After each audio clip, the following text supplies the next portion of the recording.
locally and nationally and internationally, that really we could have harnessed a few things. Like for the time of peak lockdown, we were able to take everyone off the streets, for example, who didn't have a home. I mean, that was an amazing thing to do. And we didn't seem to move heaven and earth to maintain that situation.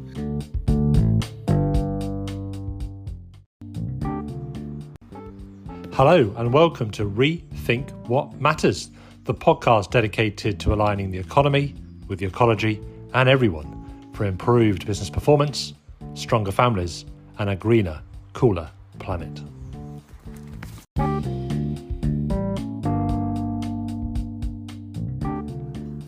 And today I'm joined by Mark Charlton, Associate Director of Sustainable Development at Montfort University in Leicester. And we're going to be discussing peace, justice and strong institutions. That's SDG 16. I read that achieving this goal can help reduce inequalities, increase social cohesion and ensure that no one gets left behind. So this sounds like an excellent goal to have. Perhaps if you could tell us a little bit about your role there then, please, Mark. Yeah, sure. So I have a huge focus on SDG 16, which is, as you mentioned, peace, justice and strong institutions within my role. De Montfort University is the United Nations Academic Impact Hub for SDG 16. We're the only university in the UK that's an SDG Impact Hub for the UN, so it's a real sort of honour in a way for us to have this, and we're the only one of just 17 in the world, which is really nice. We're really proud of that too. And my role, I run the hub for the university, and I bring lots of young people into the conversation around the Sustainable Development Goals. Also, I try to encourage researchers to think about their research in the context of sustainable development. So that's broadly my role for much of the week. I'm also a net zero research theme director, so I try and stimulate new research projects that are multidisciplinary around sustainable development too. So all keeps me busy. And so just tell us a little bit more about the Impact Hub then, being an Impact Hub for the United Nations. So it's an ongoing dialogue really as we try and progress globally as part of a global network of universities who are working towards the 17 Sustainable Development Goals. But we have a relationship with the United Nations in New York around, and it makes us very responsive to global calls to action or getting involved with new policy and contributing to new policy ideas and demonstrating research around this work. But it also enables us to learn from other universities around the world and for us to give our models and our research frameworks for other people to copy too. So it's almost like being part of a giant global conversation, but we're right at the front of it because we've got this great relationship with the UN. And could you tell us a little bit more about Net Zero Research Theme Director, what that role entails? Yeah, so I'm sure many of your listeners will be aware that we really need to curb our carbon emissions between now and 2050, ideally now. We have to develop not only new technologies, but also new ways of working and new ways of behaving that will enable us to reduce our carbon emissions. So the global scientific consensus, so 98% of scientists believe it's carbon that is causing the current changes in temperatures and extreme weather events worldwide.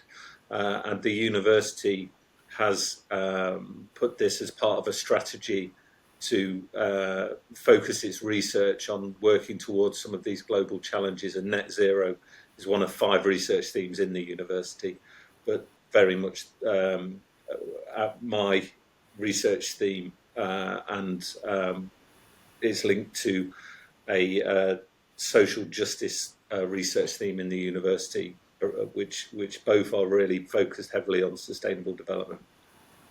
Okay, and could you give us a practical example, something that we can, we can identify with perhaps in the research that you're doing, and how that might actually become something tangible we could all see? Okay, I've got a really nice one that people really seem to engage with. Is a piece of work that I'm doing with a football team called Leicester Nirvana, who are based in Highfields in Leicester, and they wrote to me a couple of years ago and said, we'd quite like to be Britain's first amateur net zero football team. And I thought this was a really exciting prospect, not least because it was somebody writing to me rather than me having to go and convince someone else to do a piece of research. They were actually coming to me with the idea.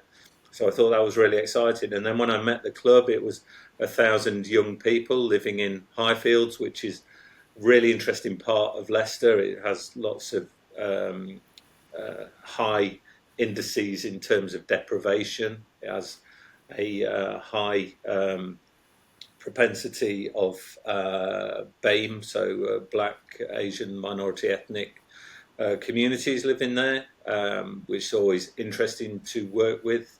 Then also they were a football team, so I thought that was quite interesting as well. So it had lots of different ingredients that I wanted to get involved in, and fundamentally they wanted to talk about net zero, and not enough people are really latching onto this idea that becoming net zero and how we all change our lifestyles is important. So I've been developing work with them down at their clubhouse in Hamilton in Leicester around how they change their lifestyles and how we apply new science and new developments to their operations to enable them to become net zero. And what I've found within this, which hopefully your listeners would find quite interesting, is the actual marginalisation of people living in poorer communities. They don't typically have a full say on what is happening in the realm of net zero and how it would apply to their life. So currently, in fact, I'll tell you a funny story. It's depends. It's funny. It might sound absolutely tragic to some people, but intriguing story nonetheless. I was working with a group of the players from Leicester Nirvana, and I said, well, one of the simple things you could do is start riding your bicycles to football matches. And one of the kids looked at me and said, oh, we can't do that. And I said, well, it'd be really beneficial. You could, you'll be healthy, you won't be emitting any fossil fuel emissions, and it will help you prepare for the game and all of this. And then the youngster basically said, I live on floor 13 of this block of flats. The lift is inevitably out of order. My parents won't let me lock my bicycle outside, so I cannot own a bicycle. I thought, well, that's a reality. Yep. That's a fair point. And then in the same breath, my brother-in-law called me and he said, oh, I'm thinking about upgrading my Tesla. He's like, doing quite well for himself. Right. Yeah. And he said, in a very short space of time, you had both ends of the spectrum there. Yeah, and it did make me realise that actually there are two conversations going on around net zero in the United Kingdom, or perhaps only one, and one is really let's switch to UV vehicles, or let's eat vegan food 2 or 3 days a week, or go vegan full time. But actually, if you're living in communities outside of the mainstream, or certainly outside of the middle classes, your family might be using a food bank, for example. You probably don't own a car. It's an ambition to own a car, let alone a UV vehicle. So these are things that have really sort of framed my research in recent months around how are we understanding how everybody adapts, rather than how people who are in the sort of national narrative on net zero and climate change. Even people who protest against climate change have the money, means and time to protest. It sort of runs all the way through the current narrative of what we know about climate change. And the net result of this is going to be that we'll develop solutions for climate change that are ineffective in certain communities if we don't start listening to different groups. And I know you're very keen to talk about SDG 16, but democratic decision making is right at the heart of SDG 16. Yes, So you've got a nice little net zero SDG 16 crossover there, which is I think it can only really work for poorer communities when they benefit from it, even if they want to get involved. I mean, it's a great example there with the football team because they're obviously inspired. On the energy side of things, anyway, the energy needs to be cheaper if it's green energy, for example. But anyway, that's maybe a separate conversation. Yeah. So what are the challenges are you seeing in trying to in being the associate director of sustainable development within an area that's challenged by lots of different social inequalities and social deprivation and I guess lots of challenges that exist there. Yeah, so what you will see in most cities, not just in the United Kingdom, but actually certainly in westernized countries, is groups of vulnerable people living in communities together. So this is a model that can be seen particularly throughout the US and the UK, but also in Central Europe as well. So you typically have estates where people are living on low incomes with typically they may be of former migrant communities or have high immigration within those communities, which often means that people have moved from overseas and they were in vulnerable circumstances to start with, and then they congregate in a community which also has high levels of vulnerability. Now, this in itself creates all kinds of challenges around education attainment and income levels and things like that. But if you put it in the climate context, when we start to talk about things like adaptation and how we need to prepare and make our communities more resilient, such communities are already facing significant challenges around how they can prosper, and if they are hit by greater climate impacts, they are going to struggle further. And that's something that's coming up in my research at the moment. I mentioned about the young man who lived on floor 13 of a block of flats in Leicester. Unfortunately, those flats are also receive 2 or 3 degrees more in terms of temperature when it gets hotter in the summer. Ventilation is hard. Families often can't afford to put on fans for 24 hours a day when we go through hot spells. Yep. The design of these flats often make it very hard for them to cool down at the rate homes do in leafy suburbs. Yep. And again, it's another demonstration of how people living in different communities face different problems in terms of our challenges when we're heating. And this in itself is, again, it links to our challenges around climate, but it also links to challenges of democracy. Often people living in these communities don't have a say with their local councils. I mean, the councils might argue they do, but I would say that if you look at things like voting rates in those communities and political engagement in those communities are typically lower due to a variety of reasons, linked to political knowledge or linked to the actual ability to take time off work to go and vote, perhaps, or even to register to vote, things like that. There is a huge challenge that we are facing to bring these communities through and give them appropriate support as we all seek to make adequate changes to our lives to cope with changing temperatures. So they're more likely to get ill, to be unwell. Yeah. Means they're more likely not to show up to work if they've got a job. Yeah. And they're more likely to end up seeing a doctor or in a hospital. So they contribute less to society, and they increase the cost on society, if you like. I mean, this is pretty obvious stuff. Yeah. Does that conversation go anywhere? The Does it drive conversation, the change? no. Well, in my opinion, it doesn't, because we yet to see adequate social reform in these communities, because such communities are not high on the political agenda. Mm-hmm. And that might be because those in charge feel like, well, I'm not going to lose any votes with this particular community anyway. Very likely, yeah. Which is a highly likely solution. It might be that nobody wants to grasp the particular nettle, which will be in the short term a potentially expensive one. It might be, but I would argue a worthwhile investment now for a long term, Yeah. prosperous solution.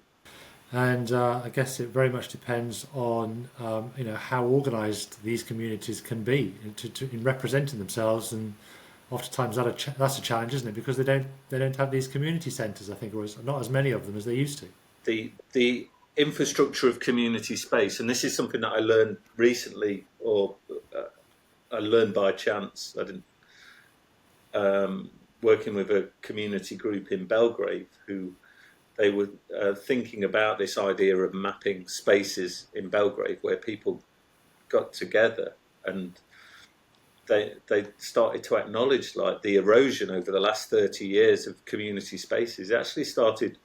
They were saying that there were very few pubs in that area now, and that how people socialised had changed, like, and the sort of traditions of pubs, religious venues.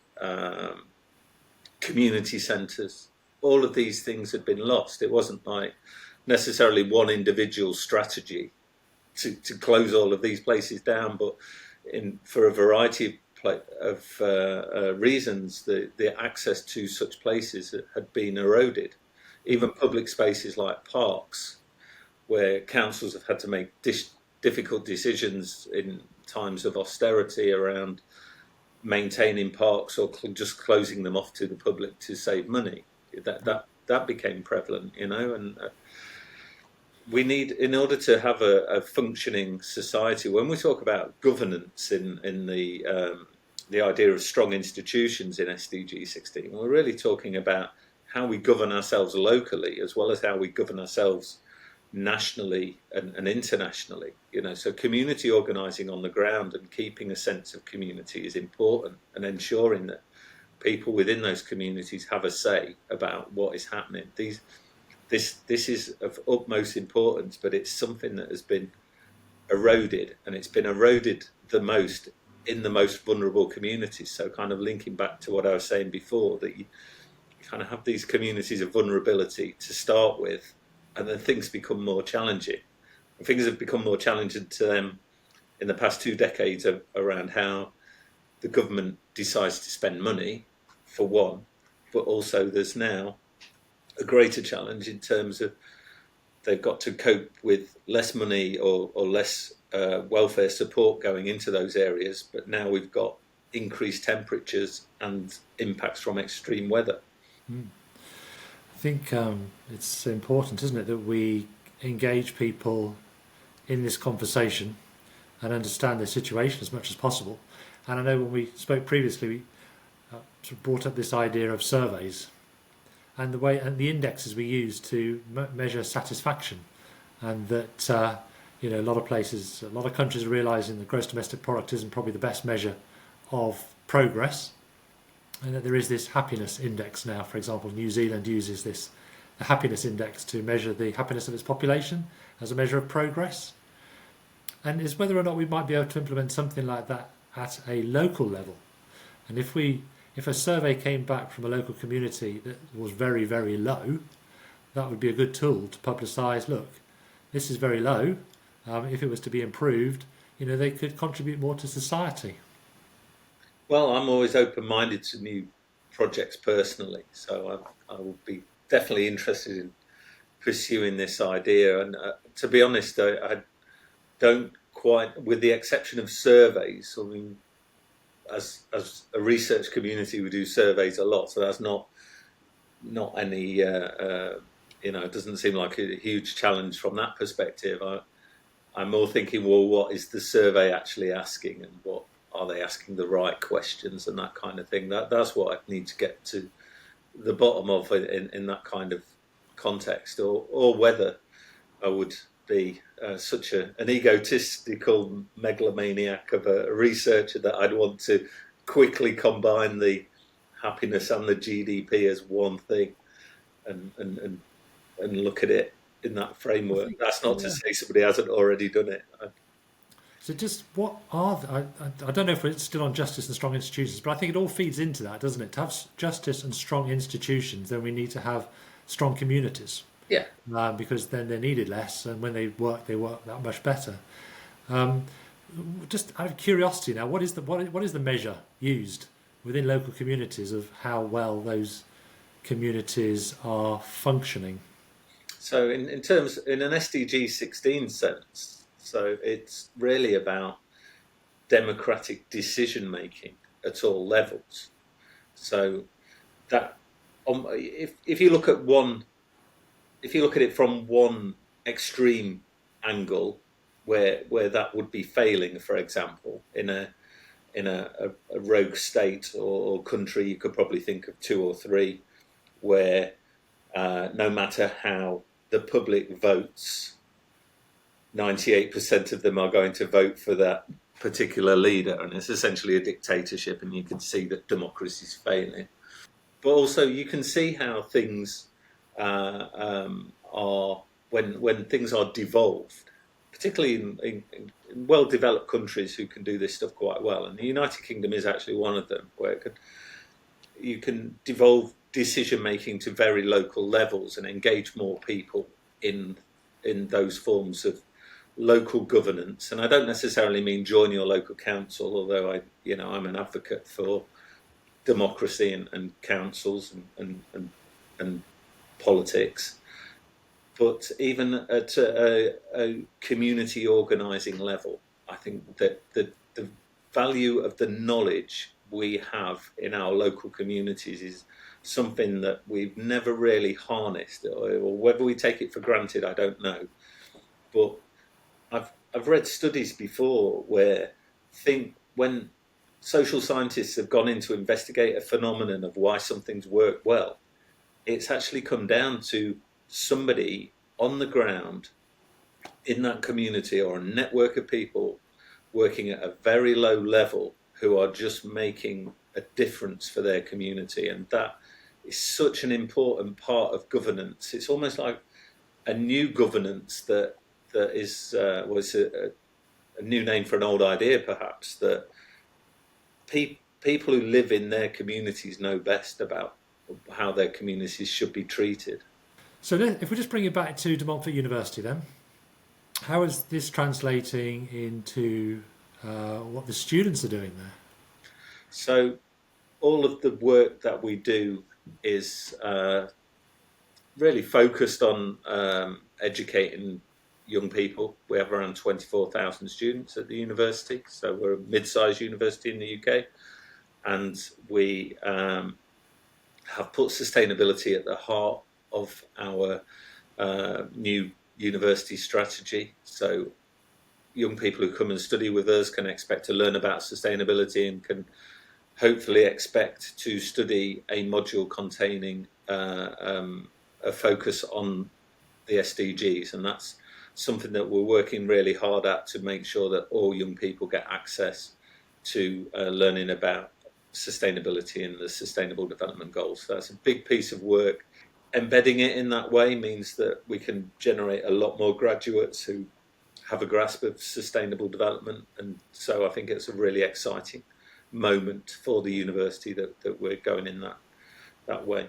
We also want to hang on to the best of those young people to develop new research and pursue PhDs in their chosen fields, which really focus on sustainability. So we're really pushing this agenda of empowering young people to go through the process of becoming good undergraduates, then becoming good postgraduates, and then developing PhD level research and sticking with us. So there's a huge focus on how we teach young people, and we know that young people are going to be a big part of finding the solutions to the problems that we face. And to what extent does the university then work with, say, local community leaders, the police, healthcare, education, to join up all the dots? De Montfort University is what some people would describe as a modern university. So we are a former polytechnic. It became a university in 1992. But like most universities who have been born out of the polytechnic system, our work is very applied work. So we have policing degrees within our university. We have maternity and nursing. We provide staff to our local health service. We provide staff to our local policing. We have I would say this, I'm biased because I teach one of the modules, but we have a very vibrant politics department, which is providing the politicians of tomorrow. In fact, we had some young politicians elected recently in the most recent by-elections that we were very proud of, that some of my colleagues have taught. But also, because we provide this education for our local industry and our local authorities, we are in constant negotiation with them over a variety of things, not least how the courses are delivered and how the courses are taught, but also the future direction that we will need to take those courses in. And it's a two-way conversation, in that we need to be predicting to them that the direction of their services will also need to change in line with how the world is changing. Okay. And I know you worked with the United Nations Build Back Better framework. Yeah. Does that relate to your work today as well?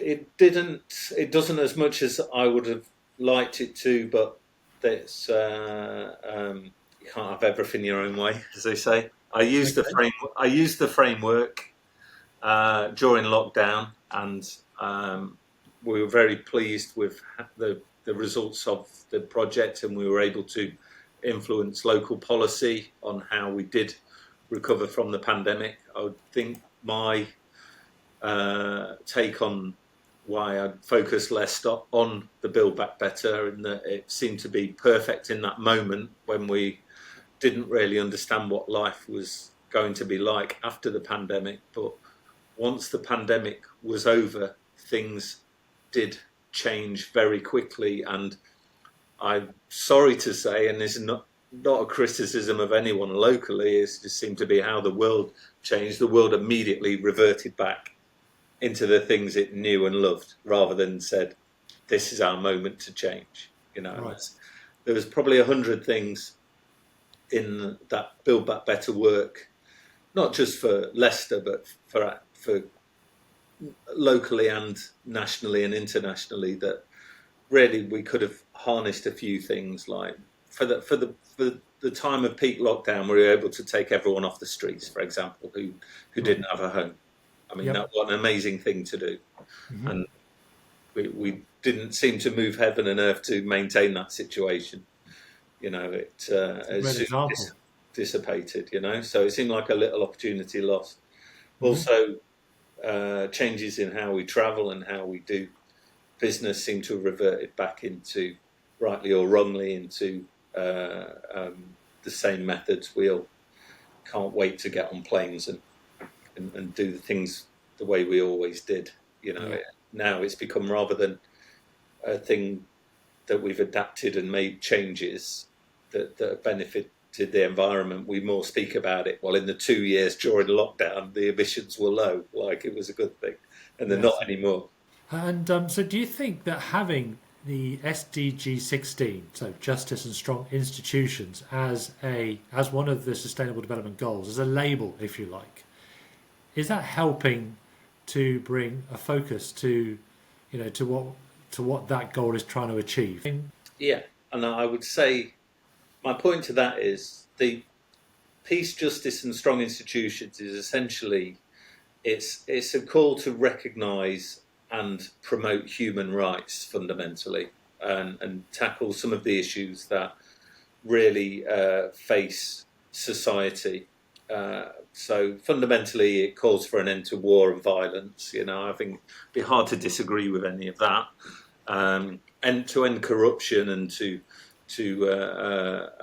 stop people committing fraudulent activity, and to use the instruments of strong institutions like democracy, like universities, health systems, and so on, to give everyone the chance of an equal and fair life. I think these things are fundamentally important, but also they are very valuable in how we understand other things. And so, for example, given the things that I've just said, if you want to tackle climate change, and like some of the points that I've been making earlier in this podcast, if you want to understand and tackle climate change, you're going to have to fundamentally change the way you support people in order to deliver those changes. So you're going to have an element of SDG 16 being achieved in order to achieve SDG 30. And do you have any other examples, or are there any other practical examples you can give us of how this is changing life in Leicester? In terms of changing life in Leicester, I think Leicester's a very special place to me, not only because I've lived here a long time, but the first time I moved here, I was really taken aback at the high levels of people from different places around the world. And I think, I haven't got the exact data in front of me, but I think we were the first city in Europe to have a minority of British white people living here. I think that's the correct statistic. And it was just tipped at around 51%. So half of the city has migrated to Leicester in the past 40 or 50 years or sooner. So it makes it a very special place. It's quite interesting in terms of how communities get along. It's not like all of these different communities from Eastern Europe and from Asia and India, and from China, and from West Africa, and so on. Everyone seems to get along, and everyone seems to be behind the idea of Leicester, and I really like that. And I think so. In terms of the work that I've done around SDG 16, I've sort of had a thumbs up from the people living in Leicester anyway, because they present quite a good model of how to integrate.